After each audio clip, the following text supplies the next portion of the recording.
Delivery के time मैंने अपनी दोस्त को अपने पास बुला लिया। वो दिन में मेरा ख्याल और मेरे बच्चे का रखती, और जैसे ही रात होती वो मुझे नज़र नहीं आती। एक दिन मैंने अपने शहर के कमरे में देखा कि मेरी सहेली और मेरा शहर वो कहते हैं ना कि कभी कभी इंसान ऐसी गलतियां कर बैठता है जिसका खमियाजा उसे सारी जिंदगी वक्त बढ़ता है। मैंने भी अपनी जिंदगी में एक ऐसे ही गलती की है जिसका खमियाजा आज 10 साल हो गए मुझे। भगत रहे दोस्तों, मेरा नाम हना है। मेरी उम्र इस वक्त 36 साल है। मेरा एक बेटा है जिसकी उम्र 10 साल है। 24 साल की उम्र में मेरी शादी अरसलान के साथ हुई थी। अरसलान वैसे तो पाकिस्तान में ही थे, लेकिन जॉब के सिलसिले में वो तुर्की में रहते थे और मुझे भी अपने साथ लेकर चले गए थे। अरसलान हमारी फैमिली से नहीं था, मेरे रिश्तेदार गैरों में हुआ था, और उन्होंने हमें पहले ही कह दिया था कि लड़का अपनी बीवी को अपने साथ ही तुर्की लेकर चला जाएगा। मेरे घर वालों को भी इस बात पर कोई इतराज़ नहीं था। उन्होंने फौरन हामी भर दी और यूं 2 महीने मंगनी चली, और इसके बाद हमारी शादी हो गई। शादी के 20 दिन बाद तक अरसलान की छठी थी। उसके बाद वो तुर्की चले गए और जाकर मेरे कागजात का काम शुरू कर दिया, और 2 महीने के अंदर अंदर ही मैं भी तुर्की चली गई थी। शुरू में तो हम दोनों बहुत ज़्यादा प्यार मोहब्बत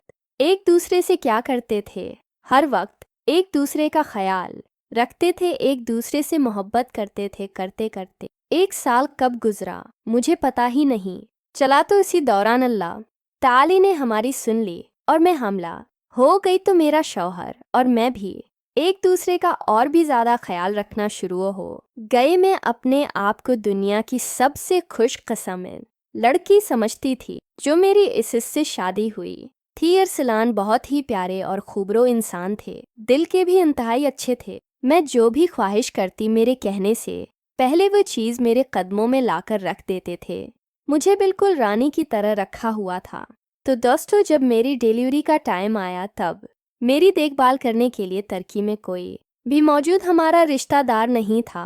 मेरी कोई बहन भी नहीं थी जिसको मैं बिला लेती। मेरी एक सहेली जिसका नाम आफिया था, मैंने उसको अपने पास बुला लिया। मेरी बड़ी गहरी दोस्त थी, हम बचपन से ही साथ थे, और अभी तक हमारी दोस्ती इतनी गहरी हो गई थी कि मैं अपने शौहर की हर बात अपनी दोस्त को बताया करती थी। वो भी मुझे हमेशा एक ही बात कहती थी कि काश तेरे जैसे शौहर मुझे भी मिल जाए। मैं उसे यही कहती थी कि दुआ करो कि अल्लाह ताली तुम्हारे हक में भी बेहतर करेगा। मेरे पास और कोई ऑप्शन नहीं था, तो मैंने अपनी दोस्त को ही पाकिस्तान से तुर्की बुला लिया था। मेरी शौहर को भी इस बात पर कोई इतराज़ नहीं था। वो बहुत गरीब घर की लड़की थी, हमेशा बाहर जाने की उसकी ख्वाहिश थी, जो आज मेरी वजह से उसकी पूरी हो रही थी। लेकिन मुझे क्या पता था कि मैं अपनी ज़िंदगी की सबसे बड़ी गलती कर रही हूँ और अपनी खुशियों का गला घोंट रही हूँ। मेरी डिलीवरी हो गई। अल्लाह ताली ने मुझे बेटे से नवाजा था।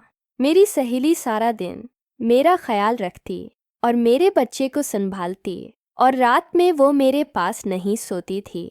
रात में मैं खुद ही ये सारी चीज़ें क्या करती थी। मेरे शौहर बिल्कुल इसका भी वैसे ही ख्याल रखते थे जैसे मेरा रखा करते थे। मेरे सामने तो उन्होंने मुझे कभी कुछ जाहिर नहीं होने दिया, लेकिन मेरी गैर मौजूदगी मैं उसे गलत नज़रों से देखा करते थे। मेरी सहेली भी आहिस्ता आहिस्ता मेरे शौहर की तरफ माइल होने लगी थी। अब वो इन दोनों की कहानी आपस में चलने लगी थी, लेकिन मुझे इन दोनों ने कभी शक नहीं होने दिया। मेरे शौहर जो भी चीज़ खाने के लिए लेकर आते थे, लाकर मेरी दोस्त को पकड़ाते थे और कहते थे खुद भी खा लो और मेरी बीवी को भी दे देना।